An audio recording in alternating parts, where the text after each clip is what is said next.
Momilimo by Paul Aden. Tides do not arrive, they remember themselves. They slide under piers with ancient patience, carry over sandy beach splinters of glass that were once bottles, that were once globs of glass, that were once sand, that were once tales of being. Below piers, fish swim slow circles, a dance for no one living. Light leaks through cracks in clouds, not sunlight, but a lesser light, already used once before. What were once my hands are salt-bleached pale, flesh eager to be done with form.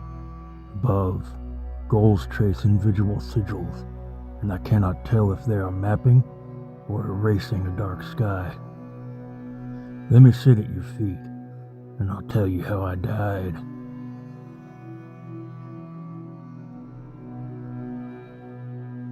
Momilimo, Momilimo, huararamo. I began to hear these words last month. They arrived first in sleep, stitched between breaths, syllables without a voice to carry them. I woke with them clinging to me, deep, damp, phonetic fog, as if my dreams had been breathing through gauze. The first morning I sat upright in bed with the taste of them still on my tongue, not words exactly, more like sounds half remembered from a nursery rhyme, too old and strange for sense. Momilimo, Momilimo. I shook off a dream, I told myself, just a dream.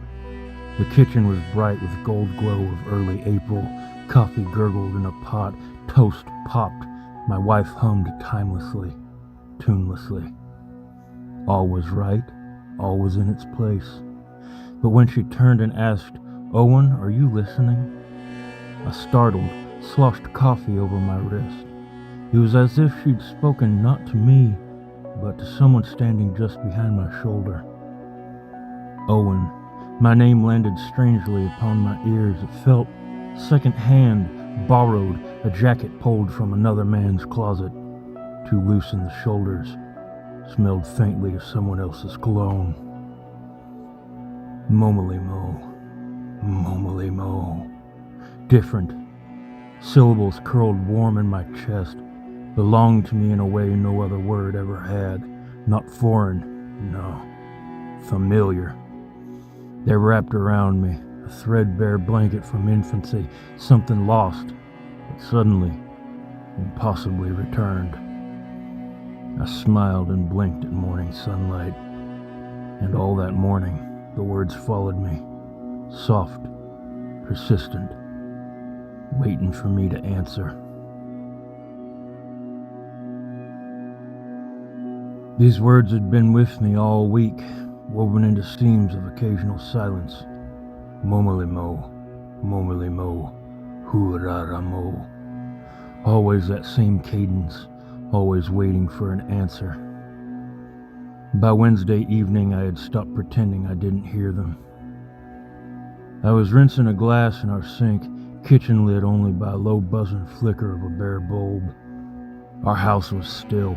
My wife was upstairs folding laundry, and our television had gone silent. Are you still watching? Sink faucet hissed in my ears, surf on sand, and when I shut it off, silence rushed in complete and thick, and that was when it came again. Soft breath against the back of my skull, huararamo. The words filled me with a pull I couldn't name, not a voice, but gravity, as if earth had shifted its center. I felt my knees bend.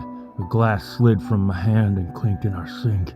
My palms went flat to floor tiles. When I came back to myself, I was crouched on all fours, my forehead pressed against cold tile, breath shallow, heart steady, as if this posture were one I had practiced for years, and it felt, God help me, peaceful. Whispers pulsed up my spine approvingly, a soft hand stroking between my shoulders. Soga mohul.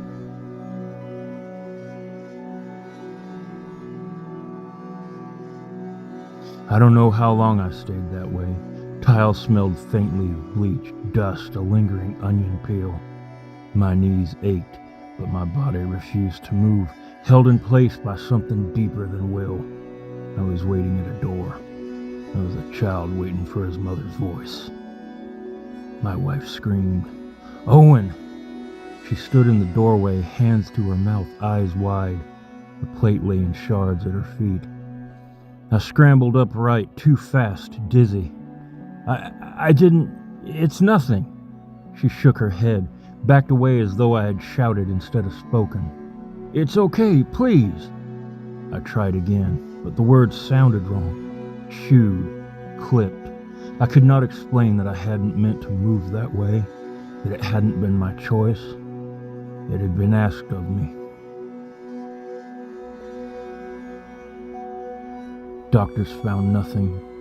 They pressed cold instruments against my body, had me follow their fingertips with my eyes, tapped my knees with rubber hammers until my legs were vibrating shamisen strings.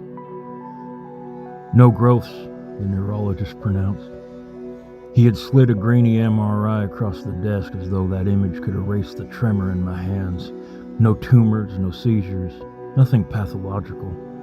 He leaned back in his chair, studied me with distracted benevolence of a man already late for his next patient.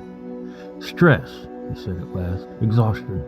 Maybe an underlying anxiety disorder. We'll refer you to a good psychiatrist." He didn't ask about the voice.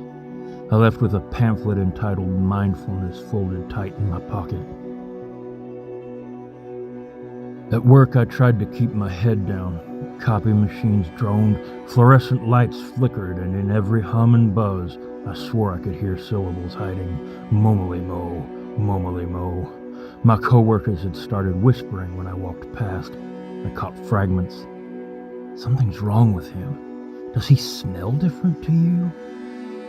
One woman laughed nervously and then hushed herself when I turned. The boss began speaking to me slower. I tried to speak normally, tried to tell a joke at lunch, but my words came out brusque, vowels stretched too long. I laughed at myself to banish silence. It sounded too sharp, too guttural. My coworkers were fearfully still, and nobody sat with me afterwards. At home, I thought I could hide it, but my body betrayed me. I caught myself circling our kitchen table without knowing why, 4 tight loops before I collapsed into a chair. I scratched my arm raw, and only when my wife asked, "Why are you doing that?" did I realize my hand was moving at all. Food tasted wrong unless I ate it fast, shoveled with my hands before shame forced me to stop. The voice was always near now. Not a call from afar, but a presence beside me, guiding, shaping. When it said sit, I folded into a crouch. When it said stay, I froze until it relented. An unskippable ad lurched onto our television, some syrupy slop about dog food. A cheerful woman leaned down and patted a golden retriever. "Good boy," she cooed. My whole body lit with warmth. My wife didn't notice, or if she did, she said nothing. She left the room soon after I had entered.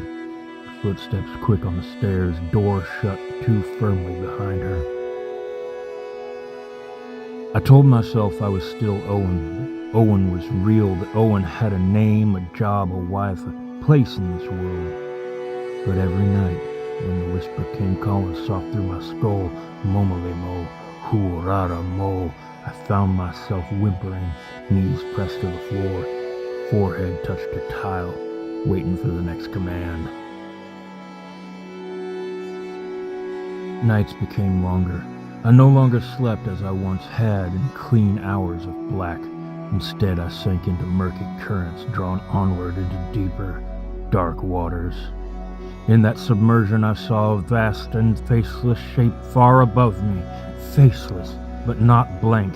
It shimmered with affection, pressed on me like gravity. Its presence radiated command and comfort in equal measure.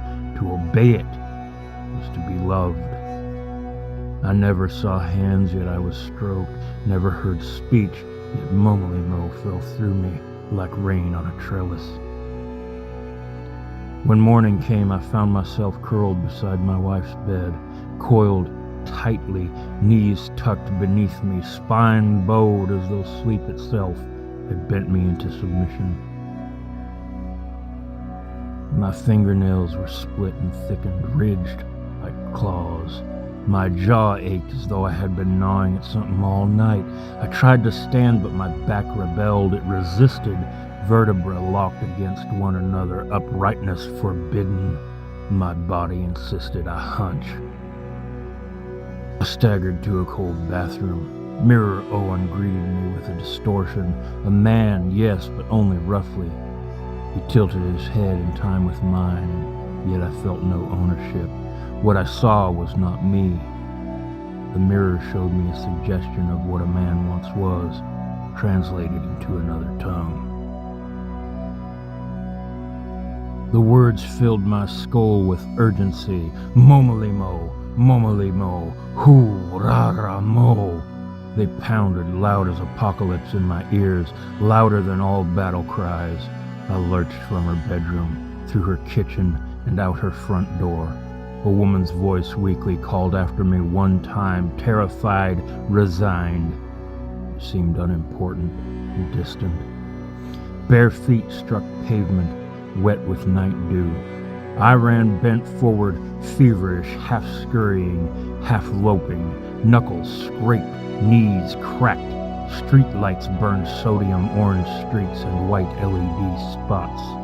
Cars passed me, but their drivers did not see me. Even when I stumbled before a pair of headlights, no horn ever sounded. The driver never slowed. An unfamiliar city had already excused itself, stepped aside to let me through. Downhill, smell of salt reached me before water did. My chest heaved, ribs strained, each breath a howl. The marina lay ahead, its masts jutting white teeth against black horizon. I staggered between rows of shuttered shops and silent docks. Not a soul stirred. Where there should have been couples walking or fishermen smoking by the rail, there was only a creak of ropes in the wind, lap of tide against pylons. All was paused, held in abeyance for what approached, and then a black sky split with a beam of pale light. The words thundered, triumphant now, Momilimo, Momilimo. My body moved on its own, eager, obedient. I clambered onto a moored sailboat, grotesque limbs fluid, every motion wrong, yet natural. I climbed a groaning mast, air throbbed with wan radiance, and then I leapt. The light caught me, lifted me. My flesh split open, sloughed away in strips from gore-slicked fur underneath, and what was once my body fell foul into the Pacific Ocean. In that moment, there was no Owen. There was only Momilimo. Momilimo was good. Momilimo was wanted. Momilimo was home.